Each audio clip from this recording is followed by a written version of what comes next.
Hello and welcome to another episode of One Fall WrestleCast Live. Tom and I took last week off, no particular reason. Just kind of felt like the right thing to do, but we are back with a full slate of professional wrestling news and drama. Can't wait. I love getting a chance to sit down and talk to Tom. Hopefully, we'll see Derek, but I'm not really sure or sold on that. We've got some good whiskey in the glass tonight. Should be a great time. Lock in. We'll see you afterwards.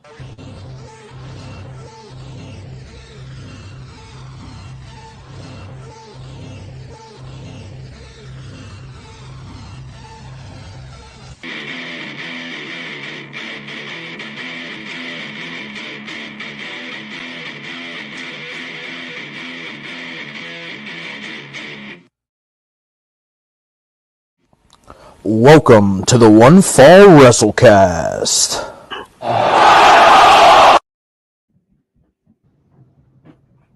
Actually, I think I'm going to start doing it like Stephanie Vaquer. I do like Stephanie Vaquer. I do too, man. I very much enjoy her.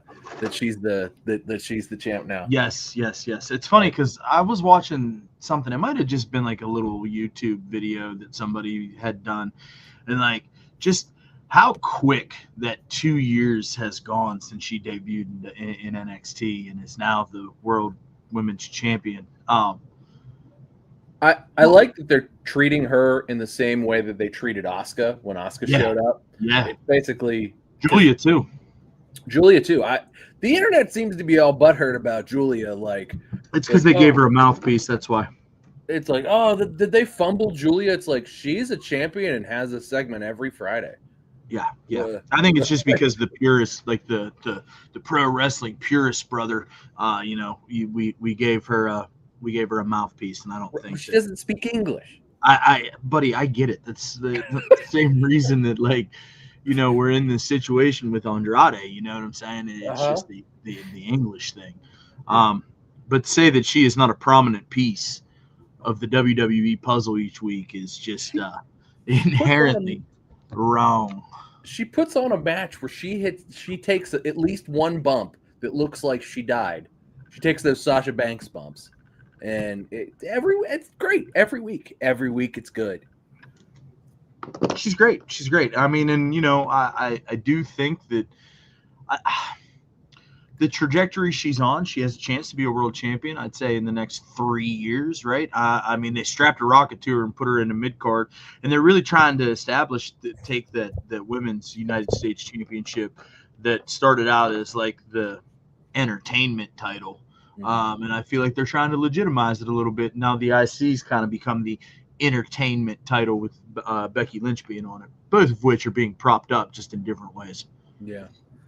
Becky had a good Becky finished her little back and forth that started last week with Maxine Dupree this week. It was good.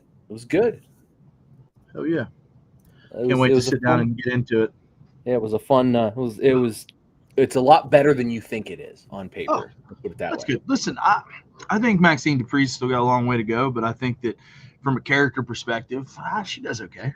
I mean, they're doing a good thing with that, the underdog. They're selling her as the underdog, and I think they're doing a good job with that. So I'm happy to continue to watch it. I think it's good stuff. Yeah. So, hey man, so interesting little tidbit. We saw this happen a couple of months ago with Brock Lesnar, but Shane O'Mac has been added back to the online WWE active roster page. Sure has. In all of his Shane O'Mac-y glory. What do we think is going on there? With the baseball jersey on and everything. I mean, I think that means he's in the Rumble, right? Yeah, I mean, 100%. At the very least, I'll tell you exactly what it is, because the Royal Rumble's in Saudi Arabia. The Saudi prince said, we want Shane McMahon in the Royal Rumble. I just, I mean, I'm here for it. It's just, I want to see Shane. I want to see Shane McMahon in the Royal. Last time we saw Shane, he blew his knees out at WrestleMania, trying to leapfrog and over the Miz. and then and Snoop Dogg had to save it. And Yeah, he I did. mean, Miz credits Snoop for for Yeah. saving that segment, and Snoop credits Miz for getting him through that segment to put him in a position to save said segment. So and Miz said that that Snoop hit him with some potatoes. yes. I mean, at least he didn't hit him with the potato cannon that Travis Scott hit Cody Rhodes with at Backlash or Elimination Chamber. Yeah. God bless America. That's why Snoop's punches looked so real, because they were. He just fucking whacked the Miz. But listen, I think this is interesting though, because we've not seen him in a couple of years inside of a WWE ring since the leapfrog gone wrong. But the last time we did see him, he was behind a closed boardroom door with Tony Khan. And now all of a sudden he's popping up over on Daddy's promotion side of things, but without pops. Well, he is still a McMahon.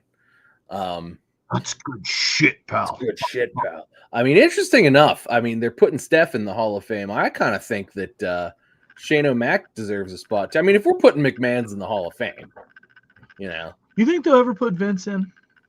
Posthumously, yes. Yeah. Yeah, I think posthumously. I don't think they do. Did you see Vinnie Mac signing autographs in New York outside of his fucking condo, dressed like fucking 90s Attitude Era fucking Vinnie Mac walking out to the ring? No chance. Yeah, I did. I saw that.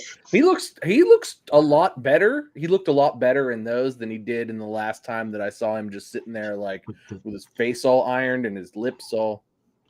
No? Maybe it was just the angle. No, I think he looked much better. I think you're correct, but maybe it's just because he got to unleash the genetic jackhammer. Yeah, I think maybe he wasn't wearing quite as much makeup either. It looked like he was just looking like himself. Yeah, but maybe they should just stop putting makeup on him before he goes on TV, because he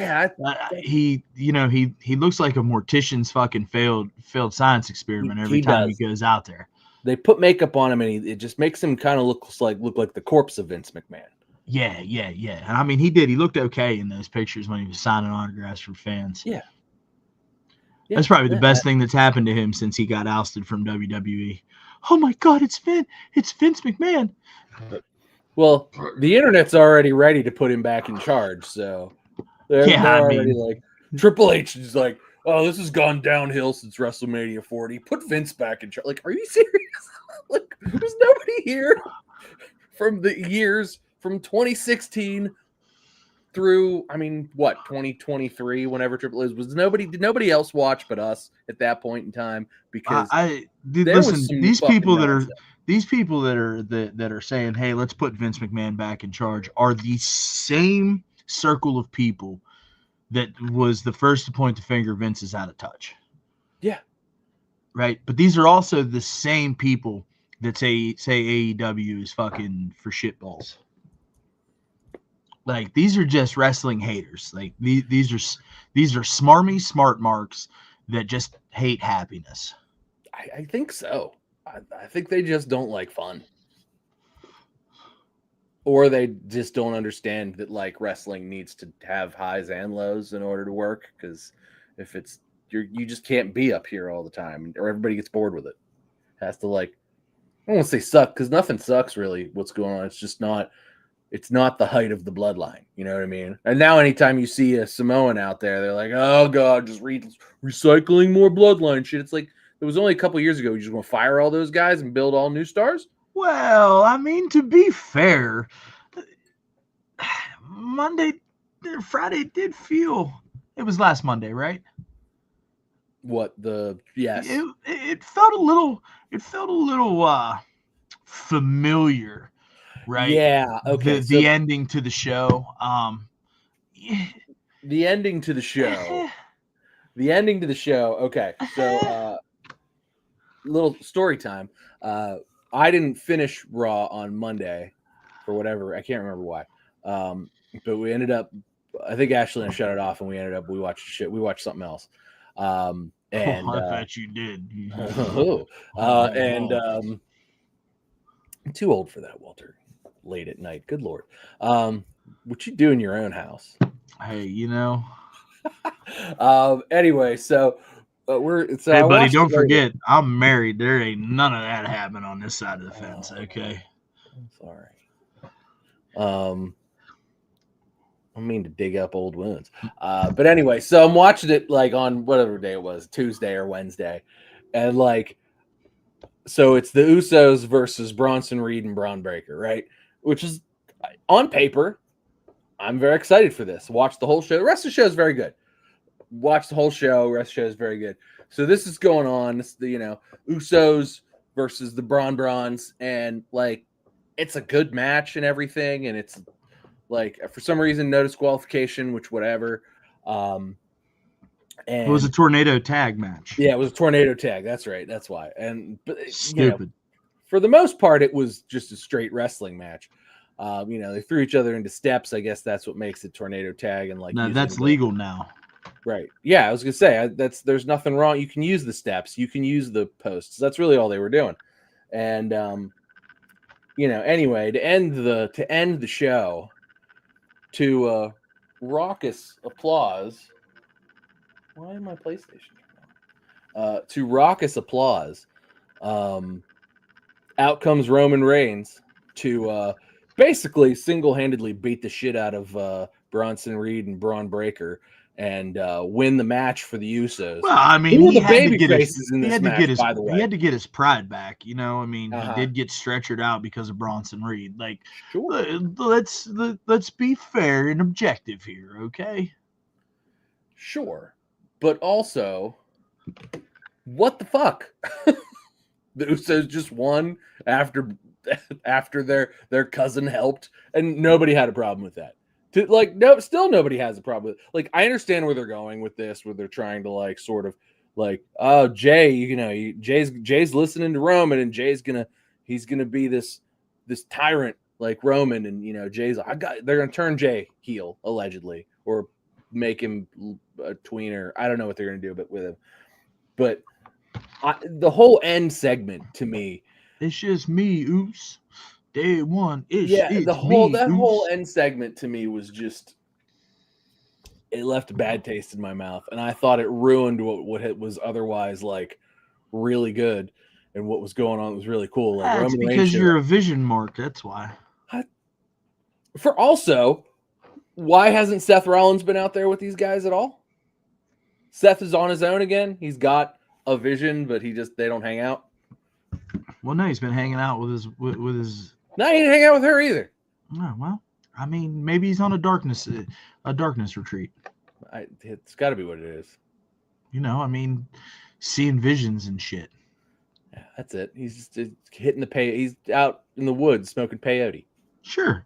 Yeah. Sipping on some ayahuasca, perhaps. Yeah. Or I mean, eating some shrooms. Yeah. I'm gonna go with the peyote. I think I like that better. He's on a vision quest. Uh-oh, you frozen solid. No, Crashed. Okay. Did you crash? I don't know. You're coming back. Okay, yeah. Oh, we're back. He's back. Okay. I think. Did you hear anything? Oh. Okay. I don't know. You stuttered. Did you hear anything I said? Yeah. You didn't hear anything I said. I'm saying yes. You can't hear me though. Yeah, I can. You can. Oh, okay. All right. Good. Yeah. Good. Okay, you're back now. All right, great. Sorry about that, folks. My shitty hamster internet here, and now that Derek's gone, somebody's got to have the shitty internet. May as well be me. Somebody's got to have the holler internet. Unfortunately for us, I'm the one that hosts everything. You've all the buttons. When everything fails, I'm just like, yeah, but it's really better that way because I'm coming back and you can just keep things going. Uh-huh. I don't wander away and yeah. That's never happened. Nobody ever wandered away and didn't come back for 2 years. Yeah. I mean, Seth Rollins did it right now. Yeah. That's all. He's just on a darkness retreat. He doesn't need his already ocular vision getting in way of future mystical visions between him and the Oracle. Oh, that must be it. Although the Oracle hasn't been with him either. Well, then maybe he's just, out here living his best life. Sometimes Seth Rollins is still Seth Rollins, Yeah. Yeah. Guess you're right. I guess he does just need to, I don't know. We'll see where this goes. I know Crown Jewel in Perth is shaping up to be quite the little show. I'm very excited to see Rollins versus Rhodes. I think this is already a better matchup than Rollins versus Gunther last year at Crown Jewel. So I'm very excited for it. Although I guess Gunther he's probably just on vacation. Well, yeah, no, actually, you remember when they did the table spot and he came into the match bleeding? Mm-hmm. He actually fractured his orbital and he had to have surgery done to that. So they were using that as a way to write him off of television. Okay. That makes sense. Yeah, I was just hoping the guy was getting a well-deserved break after basically being a champion for 2.5 years straight. Well, I mean, there are rumors swirling that he's been named as John Cena's final opponent. I know, and I think that's cool. I've seen him and Dominic Mysterio as basically the two who seem legitimate. Also, those tickets for Washington, D.C. Saturday night main event on December 17th, December 12th, 17th. I don't remember. Go on sale in like 2 weeks.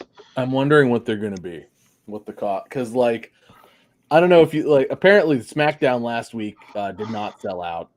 No, they were down. I saw 5,000 heads from last year. Yeah, it did not sell out, and they've apparently been having some issue. At least with SmackDown, they've been having some issues getting those tickets sold. Well, I mean, we come in here and we drone about ticket prices week in and week out, and you're cutting out a large segment of your audience with the dad and his kid. Mm-hmm. And SmackDown's been a weak show. It's hard to want to see SmackDown. Yeah, which is why they're throwing everybody at SmackDown too. I mean, that's why you get the Bronze. That's why you get Seth Rollins on Friday. You get, this week we got Cody Rhodes against Braun Breaker and Bronson Reed. And who was his partner was Randy Orton, which was I hear voices in my head, they talk to me, they understand. Yeah, it seems like they're able to build things on Raw, on Netflix, and then when it comes to Friday, it's just well, it's because that's Red Dog's show. So we're just shitting on Road Dogg now? I mean, the internet tried to tell us. And they did. I mean, how long's Road Dogg been in charge of SmackDown, though? Because it hasn't been particularly good since it went to USA. Since right before it went to USA. Well, shit. well, shit. So, I mean, I'd love to not blame Road Dogg for that, but it's not been a good show. I mean, he did take some heat a couple of years ago for running SmackDown or Raw into the fucking ground. Yeah, I forget what. I mean, it's not like it's running into the ground, but it's just it's 2 hours, and it's you get to the end of it, and you're like, that was fine, but what the hell happened? There's no great reason for me to have watched this because I could get the little quick recaps on Monday. I don't know what's going on with USA and WWE either. It seems like, their partnership's only been 40 years old. Is only 40 years long now, but yeah, it sure seems like USA is fucking sick and tired of WWE and NBC and that. Yeah, they're like, these fucking guys. We gave them a break all these years ago. Now they're on Netflix and fucking ESPN and fucking Peacock, and then just here we are just getting fucking yesterday's trash. Mm-hmm. It's like, what? They even took NXT from us. Geez. Yeah. It's they're SmackDown is basically now it basically seems like bonus content. Like it doesn't seem like it's part of a main storyline at all. It just seems like it's like, hey, if you like wrestling, we got a bonus show for you. Remember, like for all those years when SmackDown was basically the Raw recap show? It's not quite that bad, but it's getting to the point where it's like, okay, what side storylines are we getting from Raw now to SmackDown?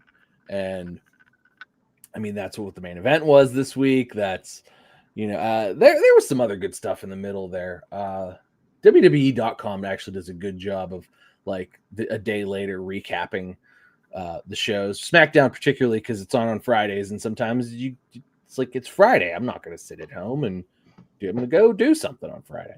And but it's nice to sit down because it's like, okay, here's this segment, and you can like watch 3 to 5 minutes of that segment or watch the match at least, and then it like they have like a little write up with videos in the write up, and so like and they had the whole main event in the write up. Like you just clicked on it was like 15 minutes long. You watch the whole main event, and then otherwise they had a bunch of 5 minute like 4 or 5 minute clips that basically encompassed the entire show minus some like backstage segments or like whatever announcements that the announcers do and shit. But it was more or less the whole show. So at least they do a good job with that. If you want to like recap it and watch it later, you've got like half hour, 45 minutes to just click through it. It's fantastic. But it's been a kind of a click through kind of show and not a must see TV kind of show. That way. Yeah, I would agree with that wholeheartedly. Raw has been really, really good recently. I've been trying to really get tuned in on Wednesdays to Dynamite. I'm like 50%. I'm batting 500 over the last like 6 weeks.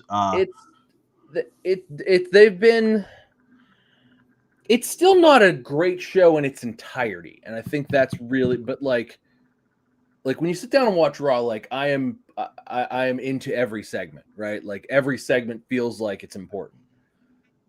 On now, when you get to Dynamite on Wednesdays, it's like half of these segments are good.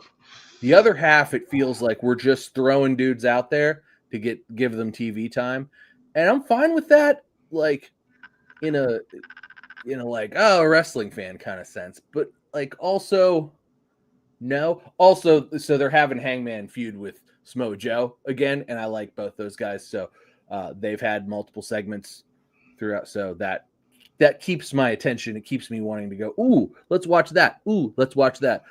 Tony Storm and Chris Statlander have also still been very, very good. That segment was fantastic this week, I thought, where they both just laid in the ring and talked to each other.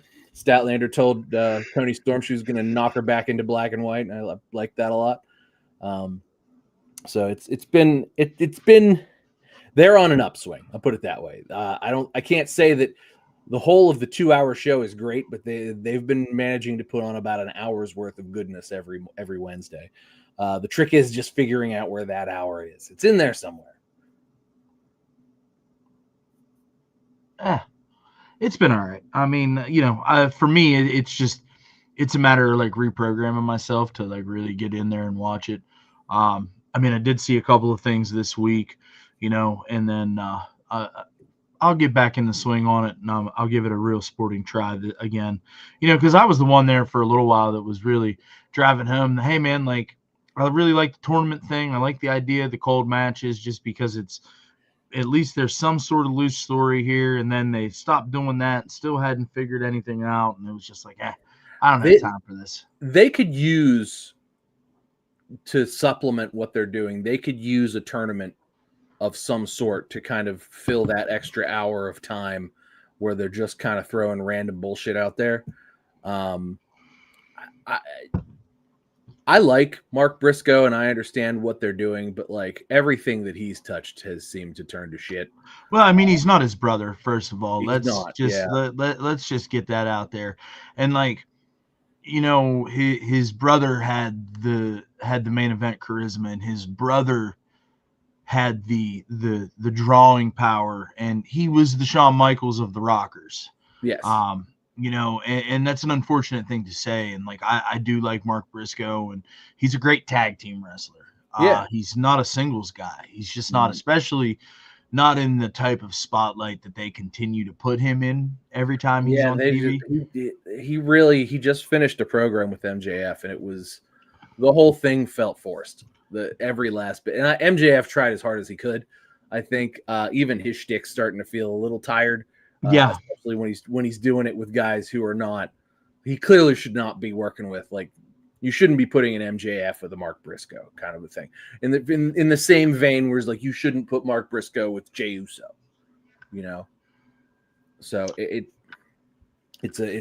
there are some unfortunate steps that they're taking, but I feel like a lot of it's been very good.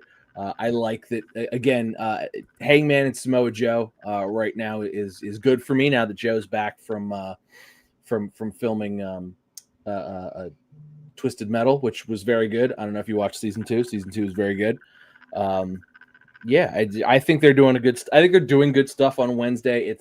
There isn't anything egregiously bad to like talk about or throw under the bus, but there's a lot of high points, and I think that if they can sort of maintain this, they're in good shape, especially if they can maintain this into 2027 when WrestleMania goes to Saudi Arabia and they USA counter program that, like, hey, sure, WrestleMania is over here, but on whatever Friday but on WrestleMania Friday, we are going to have our own blowout show up against SmackDown.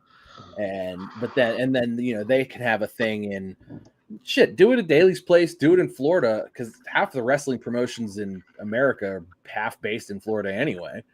And do what they would do at WrestleMania weekend, but do it in Florida, have AEW host it, have them be the pinnacle show in America, and really kind of like stick the screws to WWE for being like, all right, look, you're gonna go to take this Saudi blood money and take WrestleMania to Saudi Arabia and put it on the middle of the afternoon. You know what? We're going to put on a show for the American audiences. And, they could actually even do that depending on what time WrestleMania starts, like what time it goes live. Because it'll probably be like noon. Do it at 8 p.m. on Saturday. Do it at 8 p.m. on Sunday. Yep. Like put it smack dab on prime time. I mean, clean up, dude. Have this is the American wrestling kind of a thing. USA. Exactly. USA, lots of those USA, chants. USA, Have Hacksaw Jim Duggan host. Really lean into it. Kind of like us really leaning into the AM here tonight. How have they not sponsored us yet?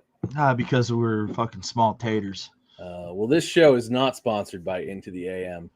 However, it is not. Our backs are covered by it. Usually, almost daily. Generally, yeah. Dude, I wandered in. Henleys. Oh, I love the Henleys. Oh my god, nothing doesn't touch my neck. Their crew neck T-shirts are some of the best crew neck T-shirts in the world. They are. They're good too. I like the prints. I'm sure you've seen. I've got the one with the wizard on it. I've got one with like that one's cool. I almost bought that one. This glows in the dark. I learned that tonight. I have one. I have a dragon that glows in the dark. Coming down the steps, and it really made me giggle. This is now like the third Into the AM T-shirt that I own that glows in the dark, and I don't know, dude. Like their shit's top quality. I actually stumbled onto the website the other night and rolled right into the middle of a like 70% off sale. I got like three of their crew neck sweatshirts, which are like $52 normal price. They were $17 a piece. That's pretty sick. I got 3 more of these for like $9 each. So very happy about that. Love it.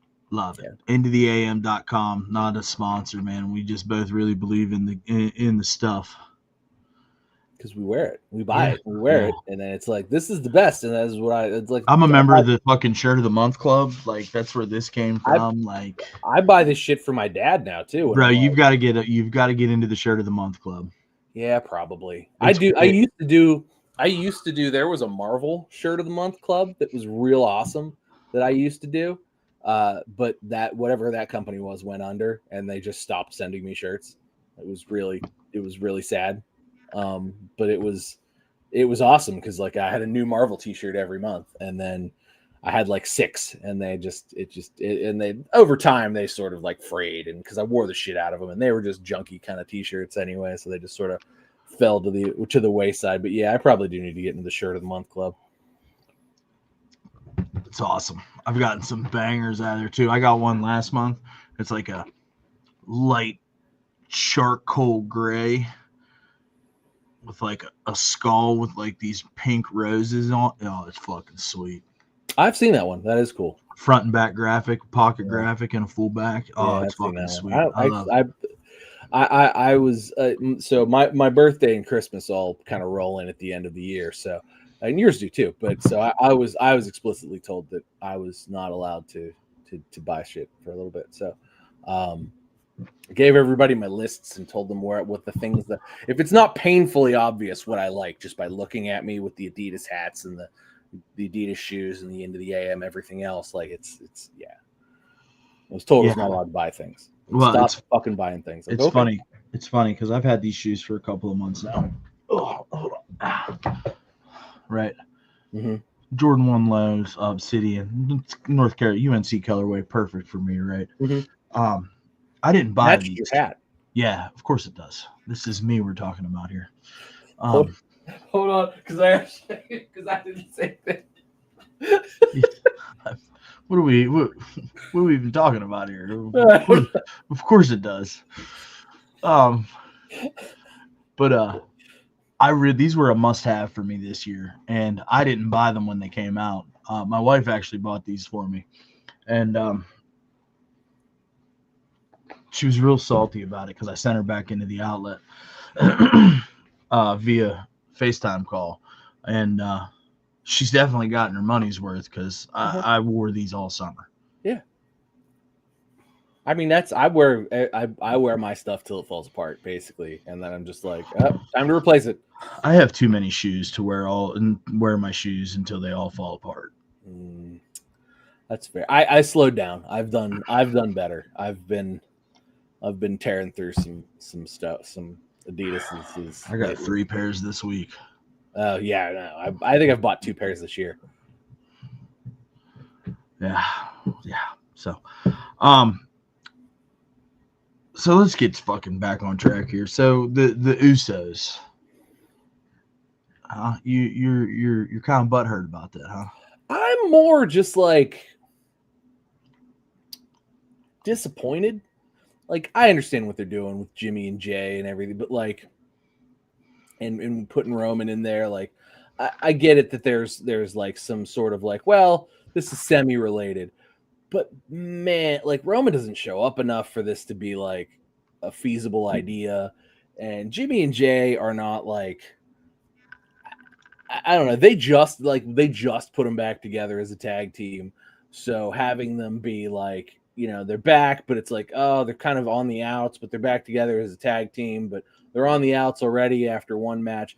It all sort of seems so fast and so like forced, and it's like, you know, they're shoehorning Roman into it just to kind of like to keep, because Roman's not going to work a big schedule, so it's like, all right, well, we got to keep. Oh, will you get off of Roman I'm just not saying, working a full schedule? You got to keep his name in everybody's mouth, despite his not being there.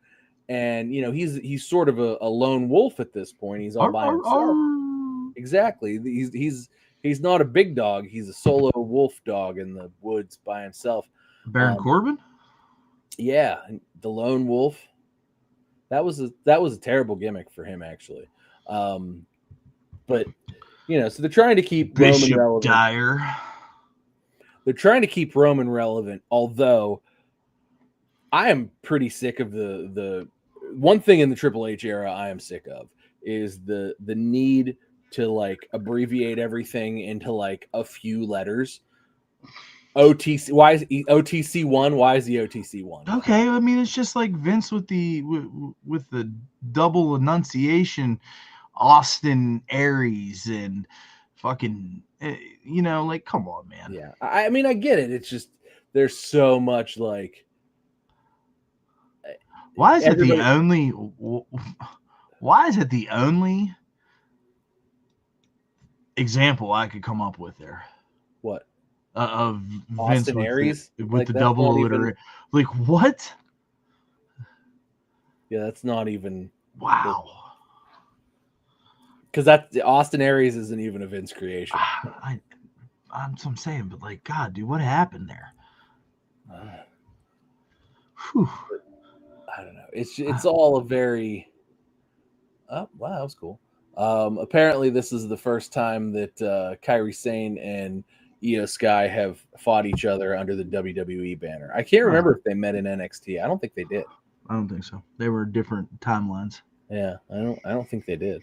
But I'm sure they wrestled in Japan for like a decade straight. So Hey, probably from the Gotti! probably from the time they were 16 through. I love heel Asuka. Heel Asuka's great, like, because I love that she gets to kind of promo every week, and every week it's a fucking banger. It's like the first part is in English, and then she yells at Kairi in Japanese, and then finishes it in English. And it's every time I'm like, why is Asuka so amazing? Still, like, Asuka's been in the WWE now for 10 years. Why can she pull it off, but Shinsuke can't? Shinsuke is just not as interesting as Asuka is. He's just not. He's never been. And they gave him this like sort of wandering samurai gimmick that sucks, and now he just hangs out in shadows on a show that needs talent from Raw. I don't really understand it. I'm starting to hate Sami Zayn also. Not starting to. I'm pretty much there. But he pisses me off too. So, you know. We don't appreciate his open challenge every week. No, I think it's been like anytime somebody's in the ring and then I hear his music play, I immediately go, oh. Like the worst one was when he interrupted John Cena, but like that's like the fourth time he's done that. Yeah, but they had a good match though. Done it a couple times since then. The match itself was fine after that, and Brock Lesnar showing up was great. I'm no problem with everything that happened after the fact. It was his showing up, like, sucked the wind out of my sails, sucked the air out of that building. Yeah, but then he just huffed and he puffed and he blew them sails full again. Well, he had to, and it worked that time. It worked that time, but there's plenty of time where it does not work, and it just, I don't know. I'm not digging, not particularly digging it, because he's a champion, but he's not involved in anything. It's an open challenge. Somebody comes out, and then whomever to challenge him, and then whomever is involved in that guy's storyline comes out to fuck up that guy's challenge. It happened twice actually this week in one segment, because first Carmelo Hayes comes out, and then The Miz killed him on the stage. Yeah, they're setting that up for him to win that open challenge. I think so too. But like The Miz showed up to kill him on the stage, and then Aleister Black takes the open challenge, and Damian Priest comes out and fucks that up. So Sami Zayn was saved not once but twice on Friday from getting an ass beating. So I mean, that was the only way that they could save that booking and still give you a pretty decent match. I thought Sami Zayn and Aleister Black was an in-ring piece of business. You're preaching the choir. I agree, but it was also like, again, if I write it out, it's a way to give you cold matches and still make it make sense, bro. Like, I mean, that's, I agree. They need, if we're building it to Carmelo Hayes takes that title off of Sammy in a banger match, great. I hope that's what happens, because if that's not what happens, this fucking sucks. Yeah, I mean, you're just on your downward dog on Sami Zayn right now. That's all. Mm-hmm. So I need to cat cow him or something now? Are we talking yoga terms, or let's Cobra? Listen, let's talk about Sami Zayn. I think we can all agree that the ridiculously great career run that Sami Zayn was on has run its course. Oh, yeah. And it was the moment that they won those tag team titles in the WrestleMania main event. He has not done anything that I've wanted to see since then. In fact, every time I've seen him since then, I've gone, I need to pee. It's been like that. You know what I mean? And for weeks upon weeks upon weeks we talked about Sami Zayn being on the run of his career. Every week we talked about how great Sami Zayn's segment was. Every week it was must-see TV. Every week it was one of the most entertaining things on the show. Every week it made sense. Every week it was great TV when Sami Zayn was out there. And now it's just like Vince trying to force feed Roman Reigns down our throats for 4 years. It does feel like that. It's yes. I'm feeling a bit force fed Sami Zayn at the moment. I feel, and I'm not hungry for it. It's like I'm coming in, you know. It's like I went to wing night and they're like, it's actually ice cream night, and I'm like, oh. I really wish Karrion Kross would have fucking just murked him, and they would have figured that out. That would have been the only thing to save. I think, unfortunately, the problem being, and I'll let you tell, because I need to fill up my whiskey glass. When Karrion Kross showed up, the crowd went mild. It was just. I know the internet loved the guy, but man, the live crowd could not give a shit. I don't know what the disconnect was. I can't think of my favorite Karrion Kross match because I don't know that any of them were. I can. Him and fucking Keith Lee in NXT. Ooh, that one was good. The Great American Bash. That one was good. Okay. When Keith Lee won the title off of him and became double champion. Man. What a miss with Keith Lee, too. I know his health problems are what kind of got in his way, but fuck. That match was fucking star-making for both of those guys. And then we get to the main roster. Listen, I think Cross's problem is Vince doomed him from day one. We get to the main roster. It's no secret. Put him in in a skirt with a fucking gimp mask, and you send him down to the ring. You got fucking Keith Lee come out, and you want to fucking start calling him the Bearcat. And they put that in the theme, too. Pays homage to Bearcat that they put in the WWE Hall of Fame last year. Like, what are we doing with these guys coming out of NXT when they were at their hottest, you know? And I think that both Keith Lee, especially in his WWE run, and then more specifically Karrion Kross, after being released and then brought back, I think that he was never able to get over that with the WWE audience. Yeah. Yeah, and I think that, you know, that old sort of wrestling adage holds true where it's just like, you know, you kill the house, and it killed the house for him. And, you know, as much as the internet would want you to believe that, no, he was the second coming of Hulk Hogan or Jesus Christ or whomever, Ric Flair, he, you know, his in-ring was good enough. It wasn't bad. I can't think of a bad Karrion Kross match either. But I can.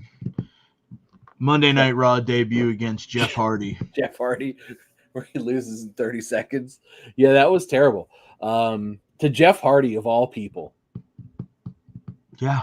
Jeff Hardy could take pins all day, every day. Yeah. And never lose an iota of and then you trot the NXT World Champion out there for his WWE like main roster tryout, essentially. Like, that's how they did that back in the day, right? Uh-huh. And you job him in a squash match to Jeff fucking Hardy. Yeah. Who walked out two weeks later because he was fucking drunk at a match and didn't want anybody to know. Yeah. Just left. That may have been the lowest point of WWE in the last. That would have been what, 2019? That was pre-pandemic, right? Pre-pandemic.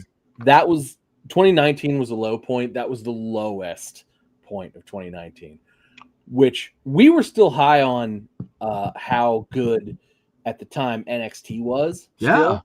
Because NXT in 2019, while the main roster was a shit show, like both shows. Yes, were and NXT borderline was the show that we all wanted to watch. Yeah, but This was pre AEW. Well, this was like right as AEW The beginning of AEW. The very beginning of AEW. But before AEW, this black and gold brand was cooking. Right. And even then, like when WWE started taking a nosedive sort of right after this, AEW started up, and AEW got a hot start. Like they were out there with Chris Jericho winning the world title. Oh, it was the best thing ever. And then he lost it at Longhorn Steakhouse. Hilarious. Jericho won. That crowd like shit a brick. And then Jericho's in the back. Oh, look, a little bit of the bubbly. Like, we're talking like, what a hot start.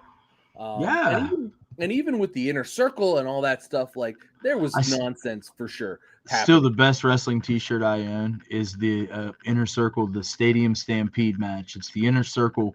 They were the champions. They had all these shirts printed in storyline, right?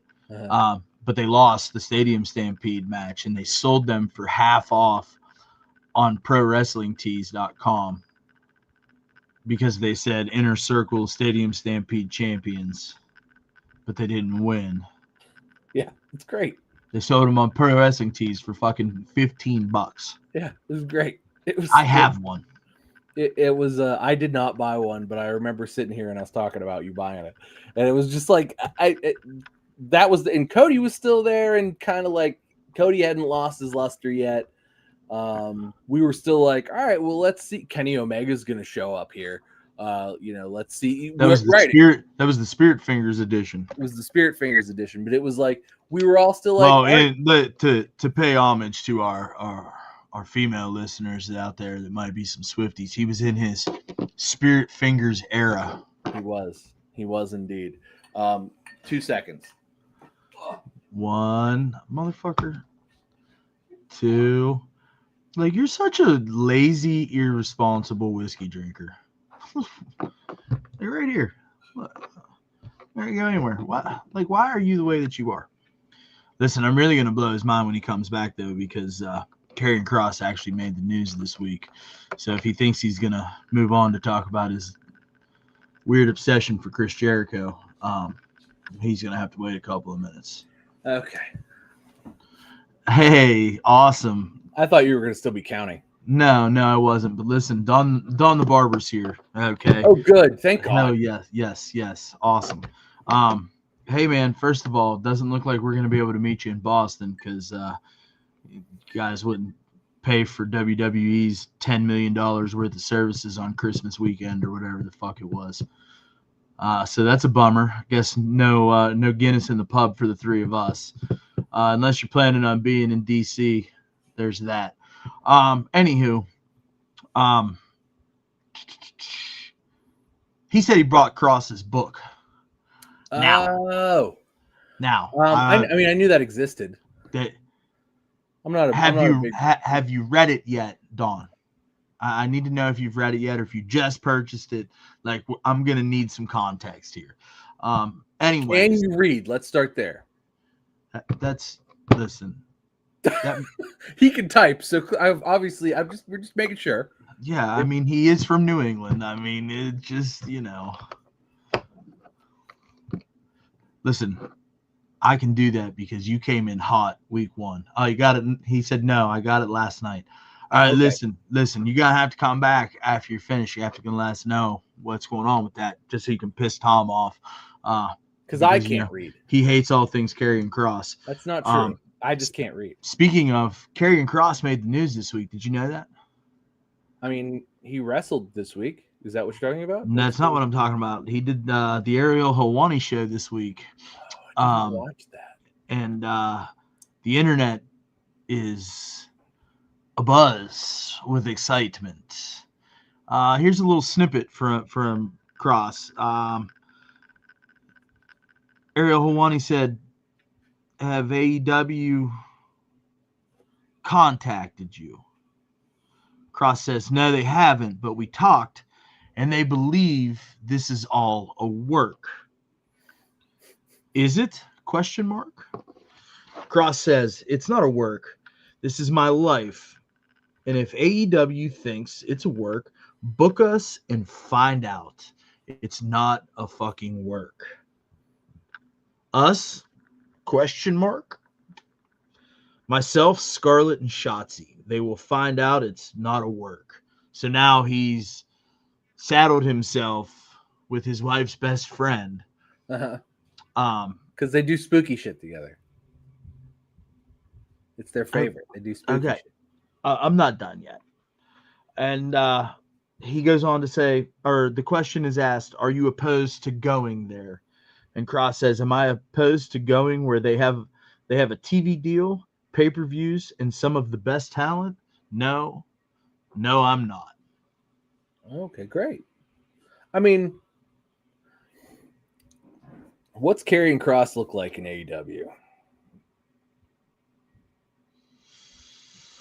I can't imagine it goes well. He probably. I'm gonna disagree with you. And here, I mean, is he? He's probably booked somewhere about as well or worse than Powerhouse. Listen.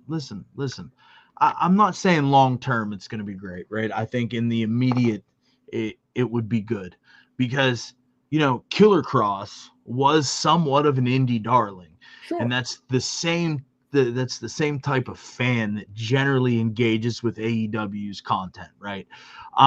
He could play to that Killer Kross piece and really win that crowd over and probably mean something special to him and them and make some money together. And then Tony Khan's going to get bored and Kross is going to be in the same situation he was in AEW, or I mean in WWE, where he's just hanging out. He'll get a segment here and there. TikTok.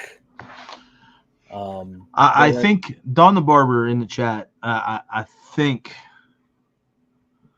this about sums it up better than I ever could have. Kross is the new Malachi Black. Yeah, that's exactly how he'd be treated in AEW. 100%. They'd give him a faction of people that, and they might even give him Brody Lee and Buddy Matthews. They might just slot him right, like click him right in. Because Brody's doing that shit with fucking Bandito right now. That's dope. Right, but they're still the Hounds of Hell. Yeah, but I mean, he's doing that shit with Bandito right now. I'm into it, Brodito. Brodito. Well, Buddy's hurt. Well, I mean, is he hurt or is he just like hoping that he's going to get forgotten about and his contract's going to expire and he can go back to work for WWE so he can be with his wife? I mean, there's definitely some of that in there, I think. But I think he's hurt, or he was hurt. I think that a talent like Buddy Matthews has come to realize that he's never going to be in a main eventer no matter where he goes. He's a solid in-ring performer. I love to watch him work. But I think that he's very much at the point where he's like, hey, man, I'm just going to go over here and just get to travel with my wife and understand that sometimes they're going to use me and sometimes they're not, and that's okay. And his life will be completely happy. He could totally have a stint as El Grande Americana. I mean, who? I'm glad who's under the mask? Is that Pete Dunne? It's Pete Dunne and Tyler Bate. Yeah, and Tyler Bate. Like, yeah, it's Pete. Because we didn't see them because Pete Dunne had a baby, and went and got married and they had a baby and he got married and all that stuff. So he had to do that. But also, Tyler Bate was hurt for a while. But yes, it is Pete Dunne and Tyler Bate under the Americanos masks. Which something that was so fun and cheeky has just become so ridiculous. Like the whole honestly, Chad Gable thing. I'm here for it. I'm still here. I'm still down. Like it's just, I used to love to come in here and really play into the Chad Gable thing, and then I really appreciated whenever Ludwig Kaiser stepped in and they kind of kept the train rolling, but it was in a different direction. And I feel bad for Chad Gable because he clearly has lost his gimmick. My But favorite thing about the Ludwig Kaiser version is that he is a German guy speaking Spanish fluently too, bro. fluently, pretending to be an American luchador from the Gulf of America. It is the levels are so good, and now we've also got two British guys being a lucha tag team speaking Spanish.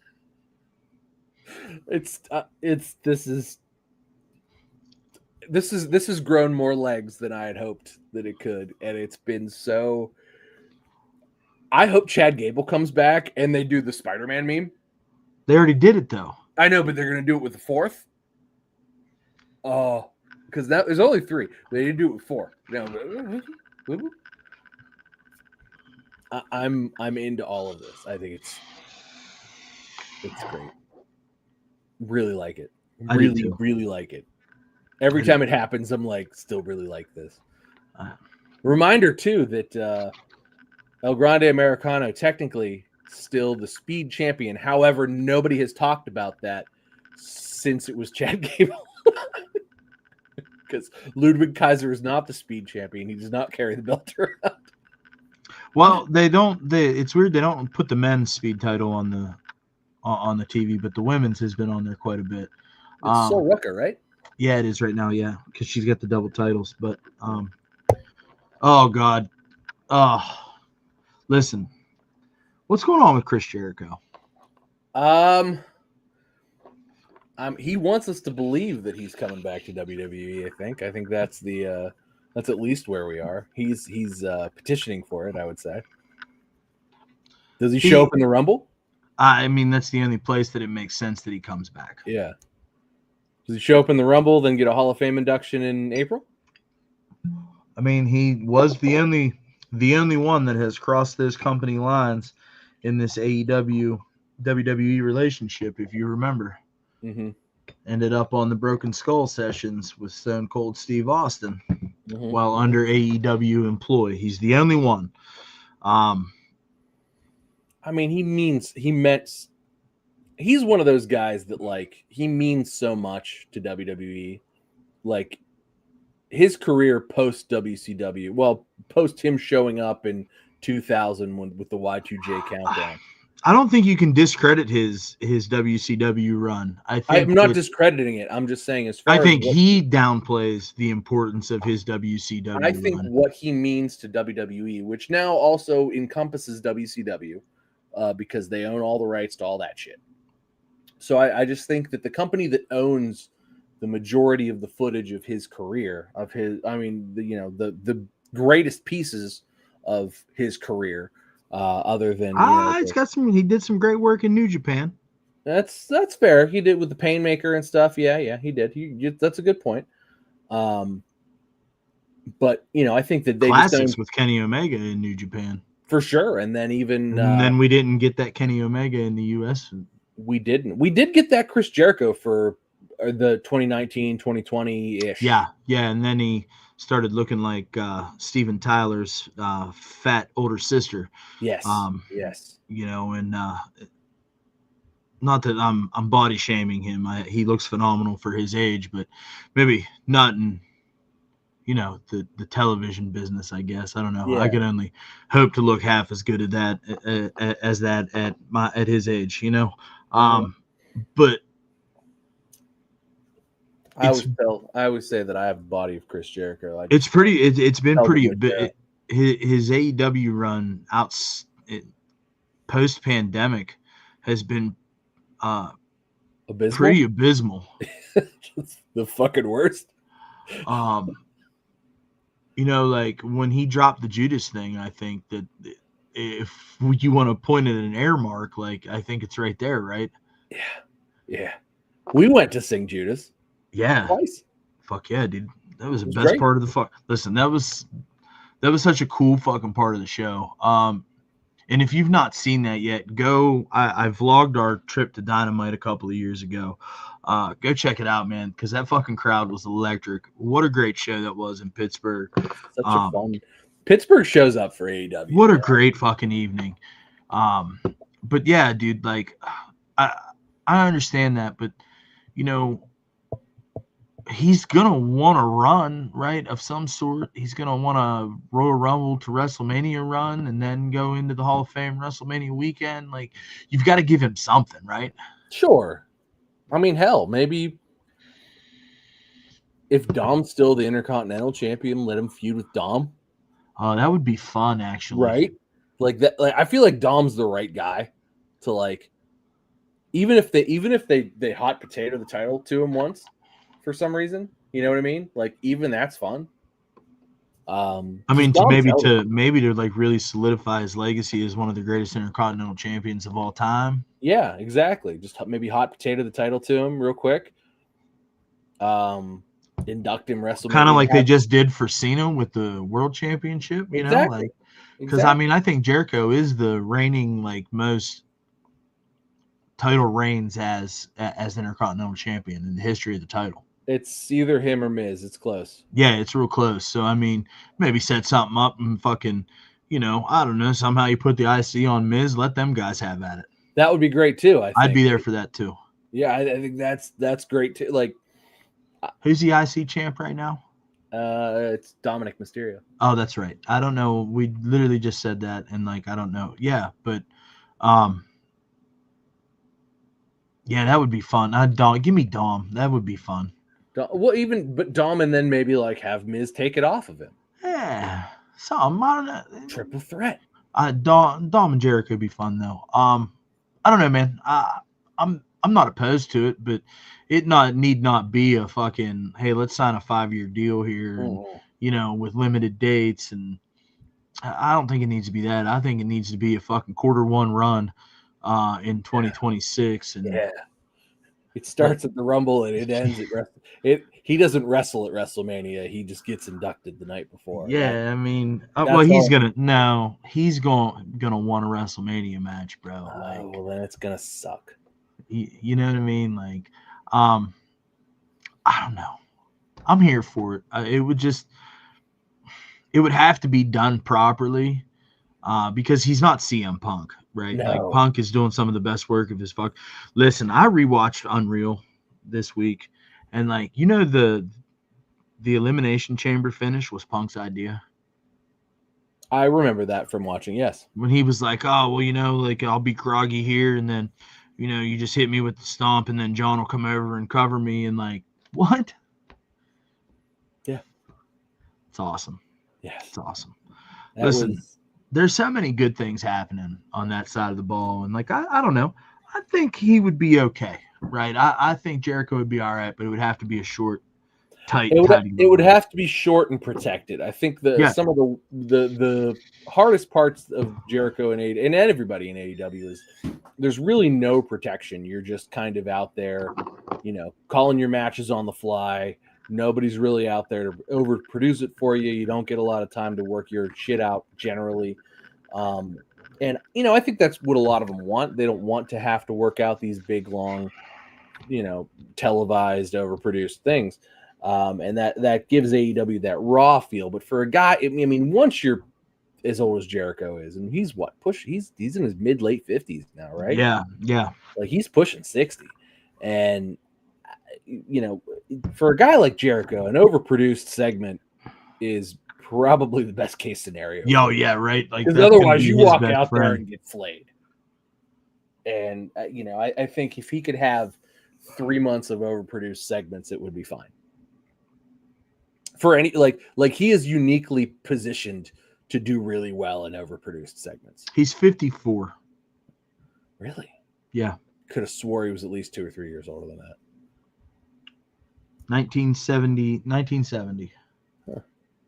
Well, shit. He'll be 55 this year, but not yet. So, I mean, yeah, I agree with you. I think that, you know, putting him, you know, maybe out there with the highlight reel and letting him, whatever you got to do, right? Overproduce the fuck out of it. He's gonna look like $1,000,000. It'll be a good quarter 1 nostalgia pop. Send him off, off into the sunset and fucking call it a day. If it's done that way, it'll be perfect. And kudos to Chris Jericho on a great career. But if it's not done that way, then he doesn't need to be there long term, because then he's going to be upset at the way he was handled, and it's going to be this perpetual cycle of, they didn't appreciate me, and that's why I had to go back to AEW. And I know that I'm 74 years old, but it was just time to come back and get some appreciation for who I am and what I mean to this business. Okay. I mean, you don't want to see Chris Jericho versus The Miz for the U.S. title at SummerSlam 2026. No. Nobody wants to see that. Nobody wants to see that. Or Chris Jericho. Oh God, Chris Jericho versus Sami Zayn. That's my nightmare.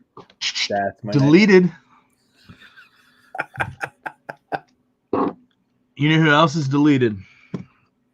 In about 1 hour and 45 minutes.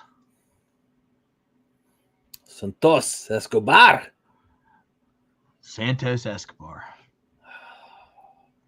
What are your thoughts on WWE letting Santos Escobar's contract expire? The internet bitches about guys the WWE does fucking nothing with, and generally they're wrong. Like, they're saying that they're doing nothing with Julia right now. Man, you want to talk about a guy that had all the potential in the world that they did nothing with on the main roster for years. Guy showed up and was basically a valet. His whole main roster run, he had maybe 5 or 6 matches.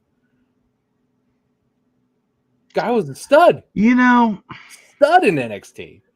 I'm just gonna have to interject here. As somebody that has been extremely high on Santos Escobar since he was the NXT Cruiserweight Champion, I disagree with everything you're saying, bro. He was put into a spot to get over with the crowd, and they gave no fucks that he was out there. They gave that man opportunities to go out there and earn a spot, and nobody fucking cared.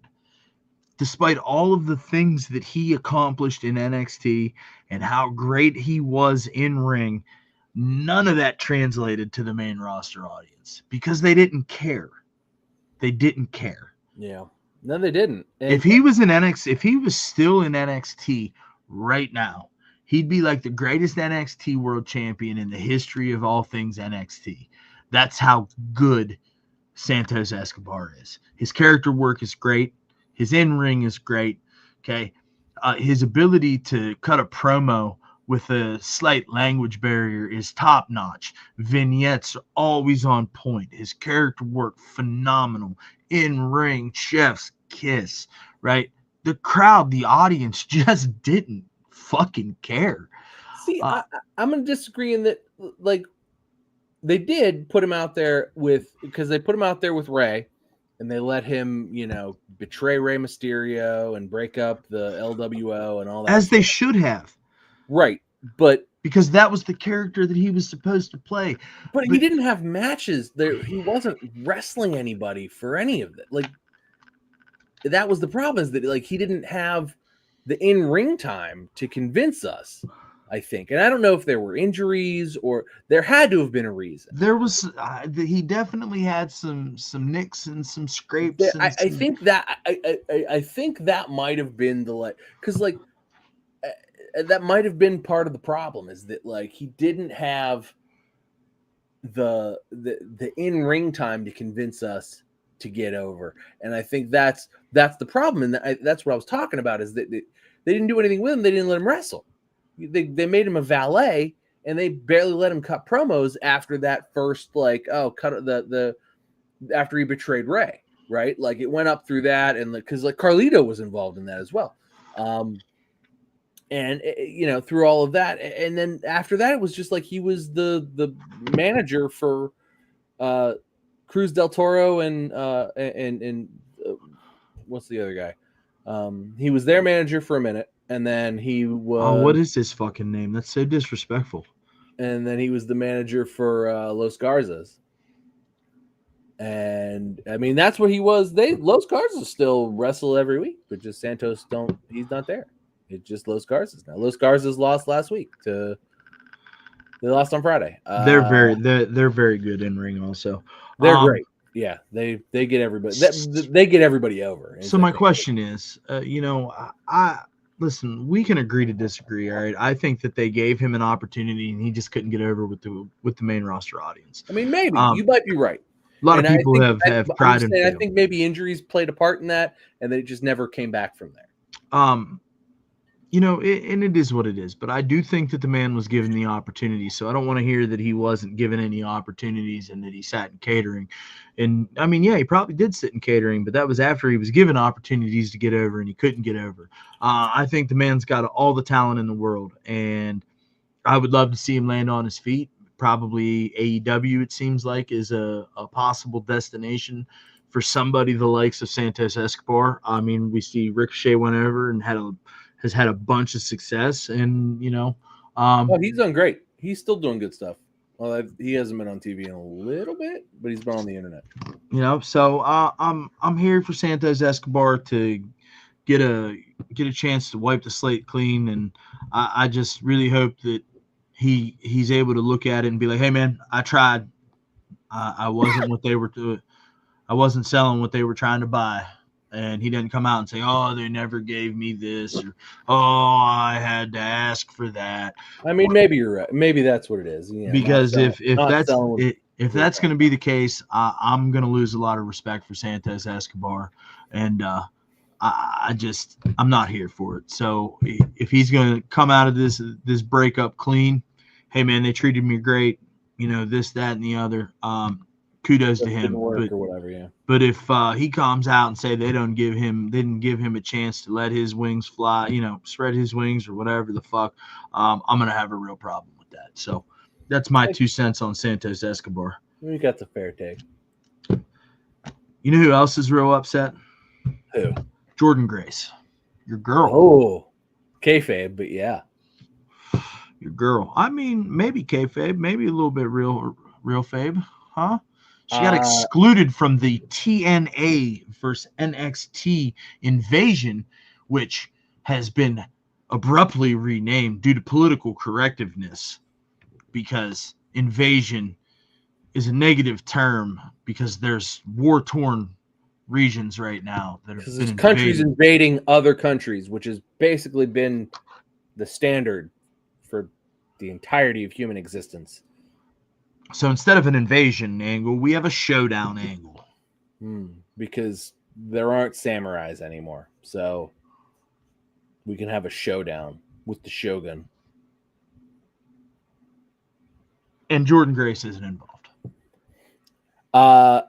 So, spoiler, she is now. As a special guest referee. Both her and Joe Hendry.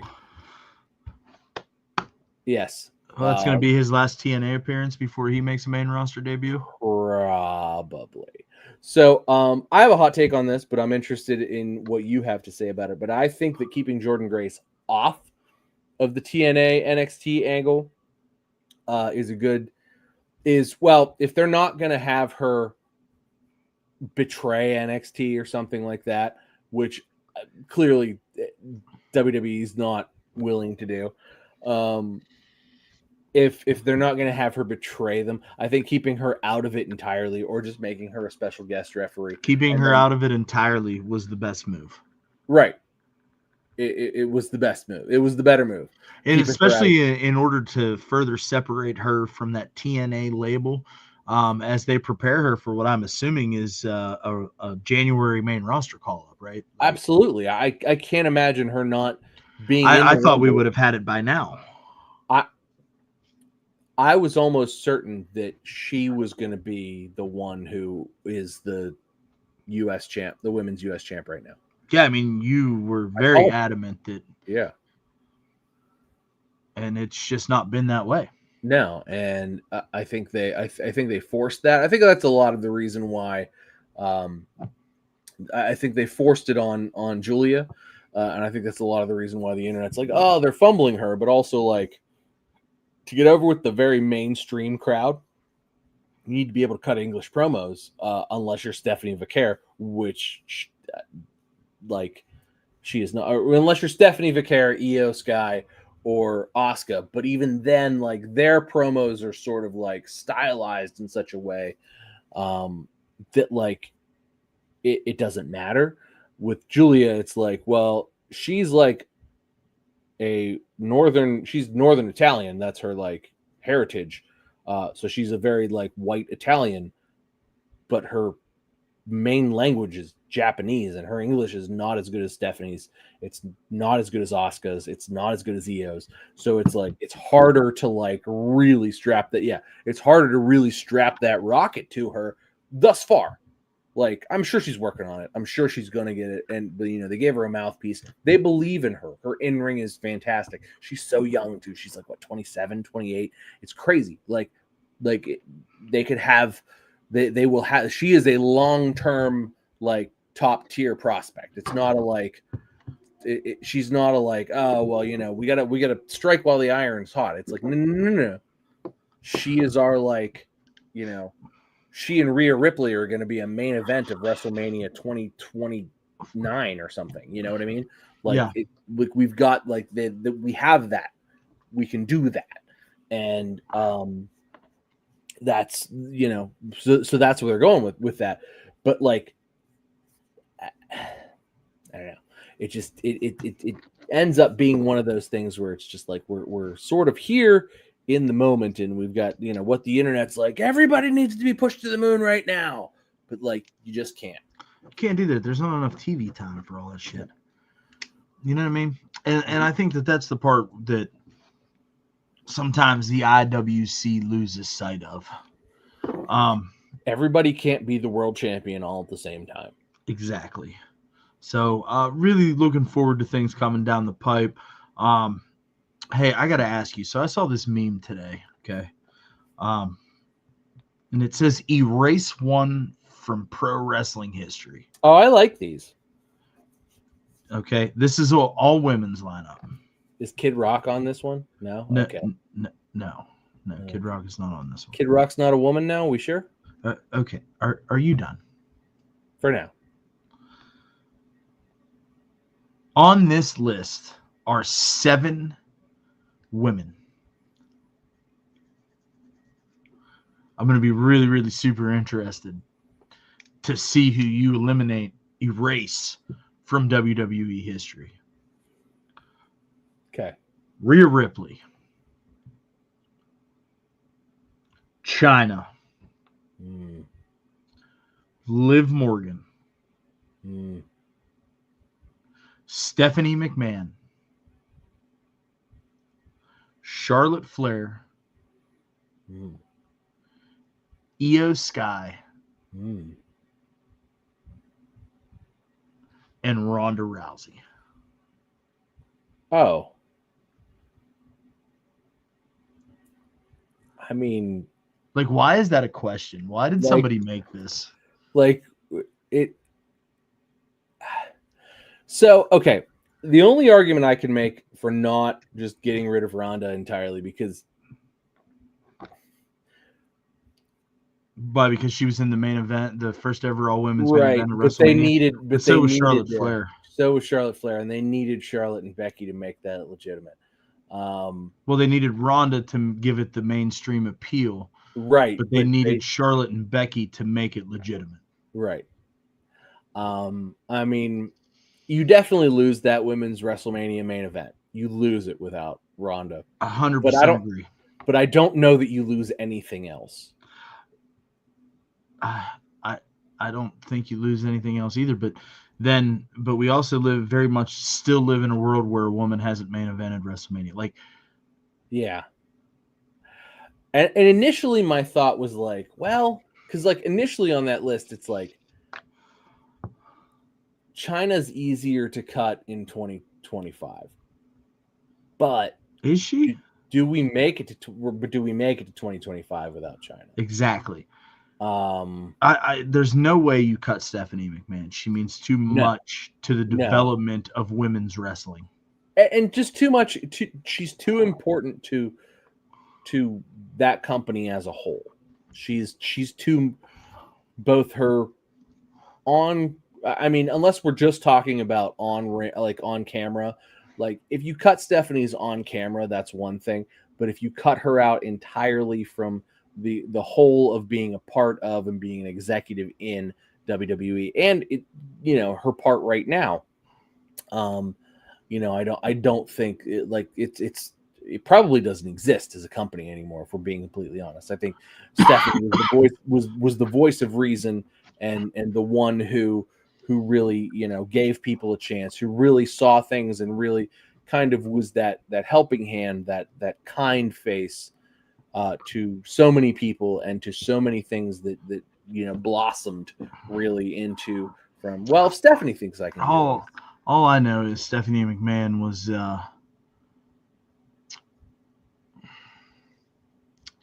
very accessible in my formidable years, if you know what I mean. I mean, there's that too. There's that.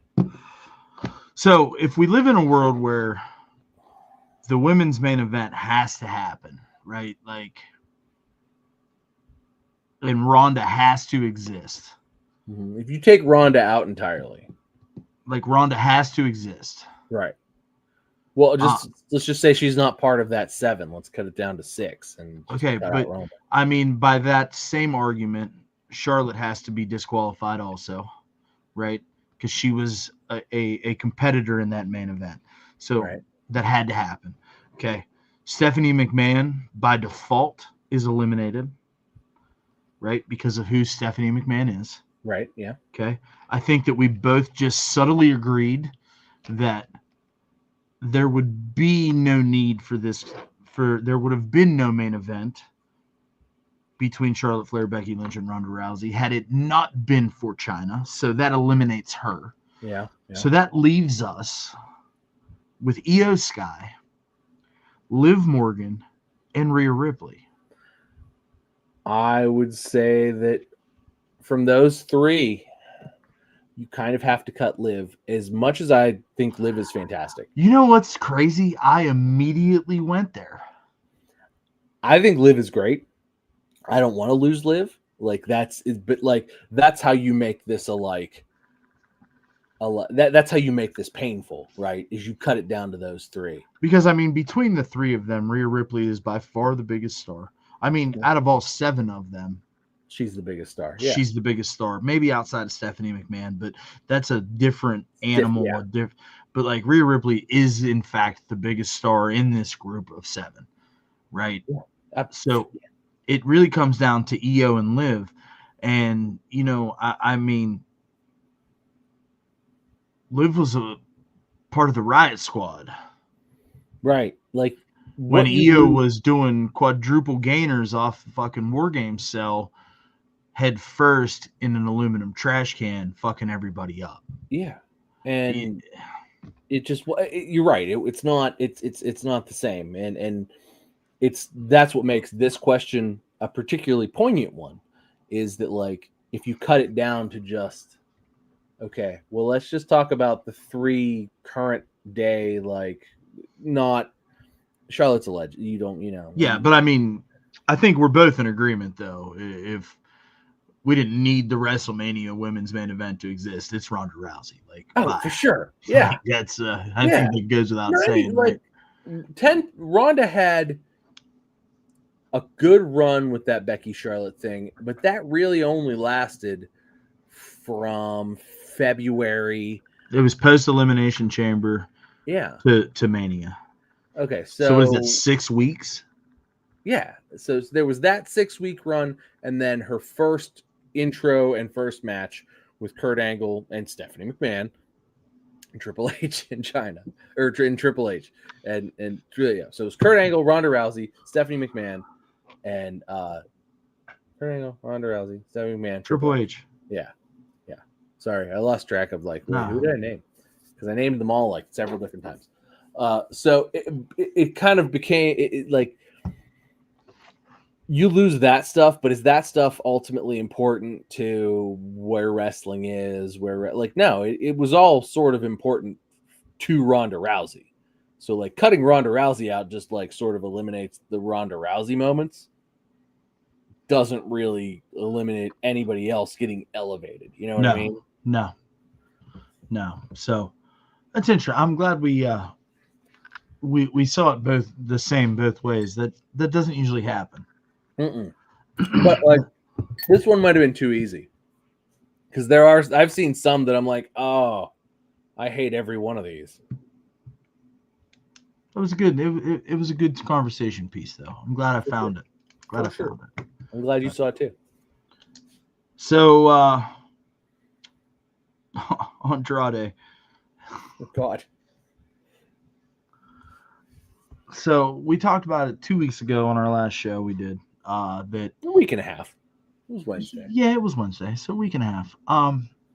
That Andrade had been released from his WWE contract. Clearly there was no waiver period, no non-compete clause. No.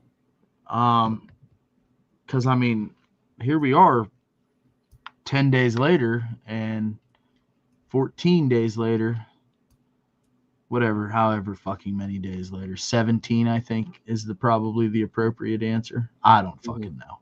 We'll go with that. 17 sounds sure right. That I don't think that's right, but Andrade makes his appearance on AEW Dynamite.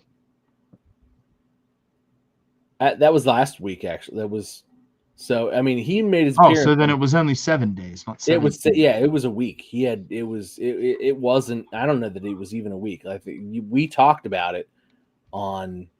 Okay, no, Wednesday. You're right. We talked about it on Wednesday. Yep. The following Wednesday, he showed up. Yeah, absolutely. And that had only happened the day before too. So it was 8 days. Tuesday to the next Wednesday, he showed up. So no non-compete. Apparently not. If not, it was 7 days long. Is that a thing TKO dropped, do you think? Maybe. Let them fuckers go. All right, who cares? We're in the entertainment business. Probably, honest to God, because if there's a no-compete and they have to pay them. That was what the contract was. So maybe they're just like, yeah, fuck it. We're not going to pay them. Maybe.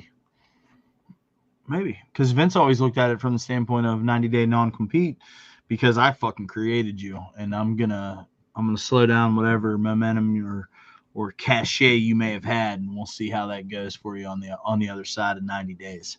Right, and I don't think that I think TKO there's probably a monetary mindset. Why would I pay this guy not to work for 90 days? Let's say these aren't small contracts either. No, why would I pay him? Let's say he's making a base, even a base, which he's not. I'm sure he came back to $1 million a year. Why would they pay, 1/10 ish?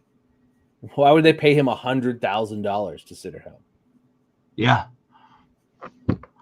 makes perfect sense. Like they're like to that on their pocketbooks. I'm not paying this guy $100,000. Fuck off. Get fucked. And that's it. And that's what it was. He was gone. No, there's no non-compete clause because we're not paying you for 90 days. You just go. You're done. You're gone. Goodbye. Okay. Now I work with the next company. Now, to Andrade's credit, his ability to do that was. It was a moment, right? Clearly we're talking about it. Yeah, we're not talking about who Jay Briscoe or who Mark Briscoe. Mark Briscoe. We're not talking about who Mark Briscoe's feuding with this week. We're not. Lance Archer was on AEW this week. We're not talking about Lance Archer. Andrade show. Holy fuck! And he won some world title in Mexico. Do you think that they're going to do a better job this time around with him? No, I don't. No, I think he's going to get real frustrated. He's going to be in a stupid program with somebody. They're going to try. They're going to give it a shot. They're going to be like, all right, well, maybe you can work with MJF next or something. Well, I mean, they did have a back and forth on Twitter a couple of weeks ago. Right, yeah, it's gonna be something like that. Maybe he'll work with MJF next, or maybe he'll work with Christian Cage, who is now while his buddy Cope is off being a lightning thief or whatever the fuck the next Percy Jackson season is. It's the final Percy Jackson season. Thank you. Okay, well, So is he a disrespectful. lightning thief or is he an Olympian? I don't know, dude. Okay, I'm just saying. So now that we're at the final Percy Jackson, do they just give? They're gonna no longer call him Cope. I don't know if you saw that.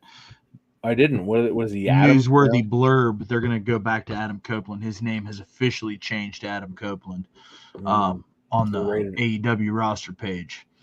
His full Christian name. Okay. Yeah. So there's that. Yeah. Not that anybody fucking cares. Adam Copeland, the rated R. There's still people trying to create the narrative that he's going to go work a one-off at WWE to face John Cena in his last match. Because AEW is going to let him go do that, and so that WWE will have to give Adam Copeland the naming rights to Edge. What? Where do you guys come up with this shit? What? No. Was that who fantasy booked that? This is just the bullshit that you see on the forums, bro. Who fantasy booked that? That is nonsense. Oh, now he's fighting John Cena for the name Edge, so that he could take Edge to WWE or to AEW. It's not Adam Copeland showing up. That's not the Adam Copeland I wrestled in Dusseldorf, Germany. Dumbledorf, Germany. Oh my God, I'm done with you. That's Edge. That's Malachi Black. That's Malachi Edge. Oh God. Oh, you and Excalibur. Man. I would. You know what? Tony Schiavone probably appreciates that you hate Excalibur more than him. You think Schiavone would yell, "That's Edge! That's Edge!"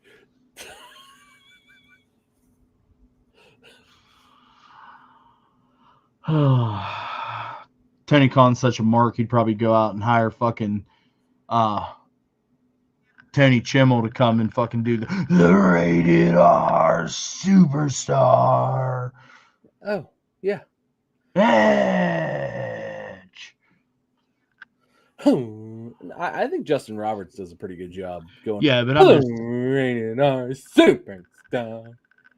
I think Justin Roberts undervalued. I'm low-key goat. Low-key I am goat. harsh to commentators and in-ring announce teams. And Justin Roberts, top tier. Excalibur, still nails on a chalkboard. So, Andrade being back in AEW, Kenny Omega wasn't the only person that he had an altercation with this week. Andrade had a little back and forth with Uncle Dave. Oh no, what happened? So I've got a screenshot that I took here, and this is like it's a news thing, but it says Andrade fired back at Dave Meltzer. Dave Meltzer accused him of talking too much shit without proof. He clarified that when his AEW contract ended, he personally thanked Tony Khan, man to man, for the opportunity. Andrade added that he could prove Meltzer wrong on many things, but chose not to, concluding with, "You keep killing the business. I wish you the best." Wow. I didn't see that. You keep killing the business. I wish you the best. Wow.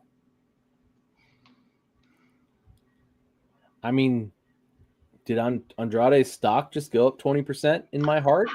Yeah, I think it did. Man,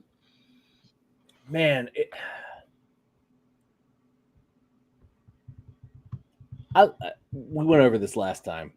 I like the guy. His in-ring work is great. God, it sure seems like he's gotten in his own way 3 times in a row right now.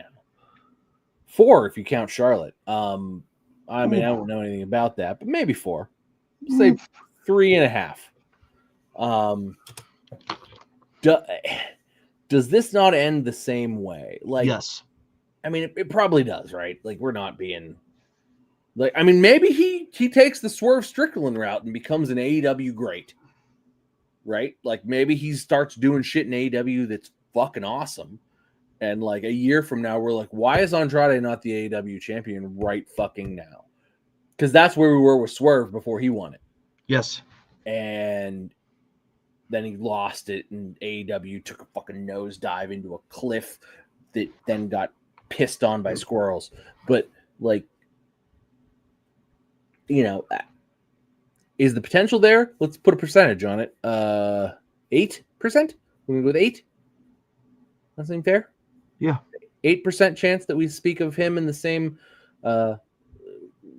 the same breath that we speak of Swerve, or we spoke of Swerve. Swerve's still doing pretty good stuff. Yeah. I still like Swerve. He's just not been as featured as he was, and I think that that's to their detriment. They need to give me more Swerve, if I'm being honest. Whose house? Swerve's house. Honestly, I would like to see a WWE main roster Swerve run now. Swerve is an older man. He is he's put on some muscle. He'll never go back. Probably not. But what could have been? You know, I think it could have been something interesting. Because he was a Triple H guy, big time. Yeah. So I mean, I don't know, and I think that guy's charismatic as fuck. I mean, we saw him live at least once. Crowd erupts for him, so I can't, you know, never say never. We'll leave it at that. But I think that, like, you know, I like what Andrade said here, and I'm glad he's on an upswing, and you know, making the best of his time and his abilities. But I also think that, you know, he's a year from now we're gonna be like, well, he got in his own way again. Maybe even 2 years. Maybe it'll make it 2. 2 years would be good. That'd be a solid run, though, right? Because it'd be 2. Be like an 8-ish year run. Yeah, not too bad. Yeah. Yeah. Got in his own way for 8 years, made it to the mid card, and was thoroughly swept away. Lots of Mexican championships, though. Lots, tons. Maybe the less rapey Alberto Del Rio. Yeah, I don't know about all that. That's a whole thing that's still developing behind the scenes. So once we know a little bit more about that, maybe we'll dive into it a little bit more. But outside of that, don't really know. Hey, so I know that I teased that Andrade was going to be the end of the show, but I just can't do it that way. AJ Styles said, I'll probably be at WrestleMania next April in Las Vegas, but that's not locked in. The details aren't decided yet, but there's no doubt I'll retire sometime next year. I don't want the fans to see me as anyone other than AJ Styles. That's the biggest reason. Before my body stops working, I have decided to retire. I haven't figured it out yet, what he'll do after his wrestling career, but most likely I'll be working in WWE. Maybe I'll help develop young talent into main roster stars, but I don't know for sure quite just yet. I think he for sure is a producer for a little while. He does what Bobby Roode does. I think he's the next guy who does what Bobby Roode is doing now. Bobby Roode currently, for those who don't know, generally produces the best match on the show that you watched. That's generally a Bobby Roode thing. I think if AJ Styles falls into a producer role, even for a little bit, I think that would be a perfect fit for him immediately upon retirement. And then, you know, if he decides to then retire from the road for good, you know, sitting in the PC as a coach. I mean, yeah. Who better to coach you? It's like, oh, who do you answer to? Well, I answer to Shawn Michaels. I answer to Matt Bloom. I answer to AJ Styles. Okay. I was trained with the guys who did this the best for the last 30 years. We're unstoppable. The Undertaker shows up a lot. Bubba Ray Dudley shows up a lot. Let's do that with AJ Styles too, because that sounds and I'm sure they've put those offers out to him. It's like, if you want this, you got it. If you want this, you can have it. That kind of stuff. And I think that's why he's free and open to talk about it. But I think that he's a guy who wants to live in Gainesville, Georgia. I don't think he wants to. Wendy. And I think Wendy. But I also think the guy who's a lifer is going to be one of those things where he wants to leave his options open so he can say, you know what, I don't want to travel and I've made enough money. I just want to hang out here at home with my wife and my kids. Maybe I'll show up at events here and there just to wave to everybody. Connor's Cures, I'll stand there in a suit, kind of a thing. But maybe I'll be happy sitting here in Georgia. Or maybe I'll sit in Georgia for a month and I'll be like, I can't fucking sit here anymore. I need to do something with wrestling, because he's only been doing this for, his entire life, 40 years, 35 years at this point, maybe 30. And he's still, he was just on TV, still in tremendous shape. I mean, we're not talking about a guy who's like broken down, hobbling around or anything like that. And if he gets out before his body breaks down and he can't, at least function normally and go to the gym and whatever workout, he's going to get bored. And I think that you saw that happen with The Undertaker. The Undertaker retired, and we've not seen him this much since the Attitude Era. See the guy every week. Oh, he's under a lot of fire on the internet because of his podcast change to his wife, and whew. He is. I think that's a lot of his own doing. I could have seen that coming. I don't hate it. It's his podcast sure seems a lot less fun than it used to, though. Yeah, well, it also seems a lot less Republic-y too, so I'm sure you enjoy that quite a bit. I mean, it's that too. It's just less interesting. Yeah, it's not good. I don't listen to it anymore. It's not. It's like Michelle talks a lot, and I like Michelle, but Michelle talks a lot. Yeah. She just sort of like rapid fires questions at Mark, and he just goes, "Yeah, well, obviously," and he just responds in like yes and no, mostly. Yeah. Maybe gives a little sentence. It's just years of being married programmed into you. Yep. Mm-hmm. Well, that's how it goes. You got to make sure you protect the business. Absolutely. Those are the sentences that comes out of. Sure thing. Sometimes he'll give you the bullet point of the story, but it is he used to just go on long tirades. Yep. He does not any longer. No, sir, he does not. No, sir, he does not. But listen, if AJ Styles has decided to call it a career around the WrestleMania time, I'm here for it. I'm glad he's getting a fair shake to do one of his favorite things in WWE, and that's beat up John Cena. So I'm glad that he gets to do that. I can't wait to. That's my most anticipated match for Crown Jewel. Is that yes, John Cena versus AJ Styles. There are so many good matches coming up. Like Crown Jewel is shaping up to be a fucking banger. Like where WrestlePalooza was like, they were like, this is gonna be the best show of the year, and it fucking sucked. like they have already decided, all right, we cannot fuck this up again. Crown Jewel needs to be basically SummerSlam WrestleMania level. We can't fuck this up again, or ESPN is gonna gut me publicly, like in the Disney studios. Mickey Mouse will do it. You want to fuck with my bucks? Huh? You think my ears are funny looking? I'm gonna fucking gut you on live TV, you son of a bitch. Want to fuck with my bucks? I'll fuck with your guts. I'll fuck your guts on television. Yeah. I own all of them. Huh? Yeah. You work for the ears now, pal, okay? Live on Disney Junior. Oh, shit. Hold Happy his leg, trails. Nick. Take his Happy, wallet. happy trails to AJ Styles. You've definitely deserved the right to go out on your terms. And we appreciate you and what you are going to bring moving forward. Well, Tom, I fear that we're at that point in time that there's only one piece of business left. And that's if you Google us, the AI engine will tell you that we have a world famous podcast. World famous. People listen to this podcast in Bulgaria sometimes. I don't know why. But shout out to both of you. Yes. There's a couple there's a large uptick in Singapore these past couple months. Which has been interesting.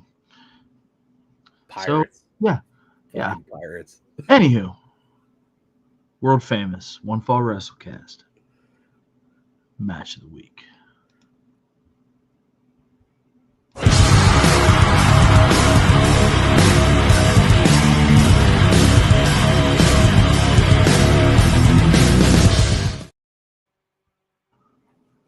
My favorite match of the week came from Monday Night Raw last week.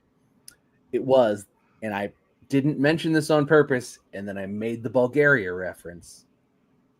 The Intercontinental Championship match between Rusev and Dominic Mysterio. Why? Why is that, you say?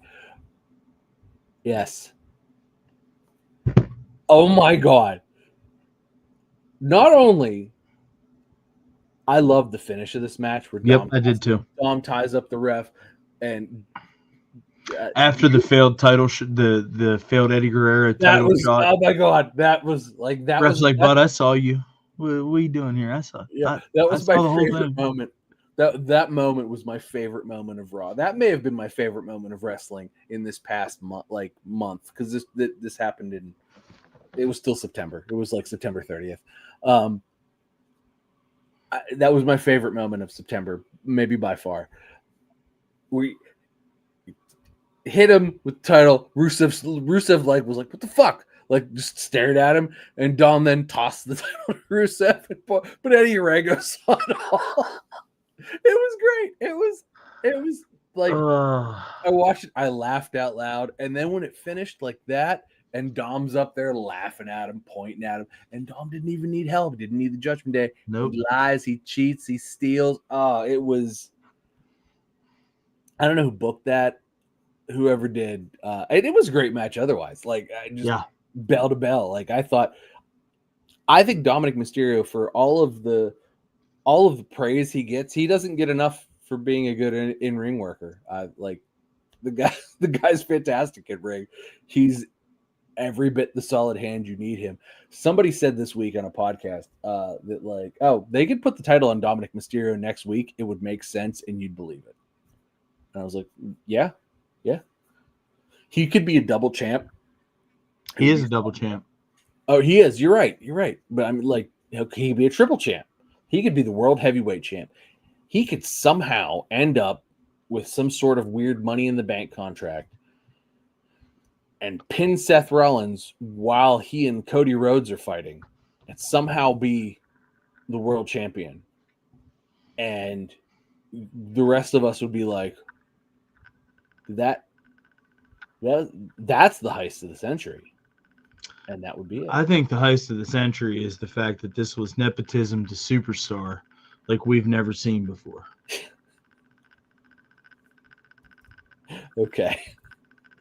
I was thinking about nepotism in wrestling earlier, actually, about how it's like it's so like frowned upon everywhere else, but in wrestling, it's like it's such a big deal. It's like Randy Orton's dad was Cowboy Bob Orton. Nobody who watched Cowboy Bob Orton wrestle is still alive. We are. I mean, we didn't watch him. We knew of him. He wrestled when we were alive. I mean, just saying. Okay. Anywho, no arguments out of me on this one. I had it loaded up. What a great fucking piece of business this was. Dominic Mysterio just keeps getting better, bro. That mule kick, when he hit that, and I went, oh no, because like I was waiting for like Roxanne to show up or somebody to show up and like do something like overt and stupid. No, Dom was a dastardly prick all by himself. Yep, sure was. Sure was. And got the W over a otherwise credible opponent in Rusev. A terrorizing guy who held his balls like sold it great, by the way. Held his balls and screamed at Dominic Mysterio that he was gonna like eat his face. It was, I mean, just top to bottom, bell to bell. Because that's a heel versus heel match too. It's like, how do you even? Nope, they pulled it off beautifully. It was. There was like, hey, this is hard. Go kill it. Okay, A+, 100%. That's a 5. If that didn't get 5 stars, I know Dave doesn't rate every fucking Raw in every match. 5 stars. Yeah, Dave's a hater. Hey, y'all, we really appreciate you. If you're still hanging out with us, man, please go ahead and hit that thumbs up button. Maybe even consider subscribing. We would greatly appreciate it. You can check us out over on Twitter and Instagram at @1_FallWC. That's ONE. Check us out wherever you consume your favorite podcasts. We are there. Spotify, Apple Podcasts, all of the other stuff. Check us out. And with all that being said, thanks for hanging out. It's all love. We'll catch you next week. One Fall WrestleCast. That was a good show, bud.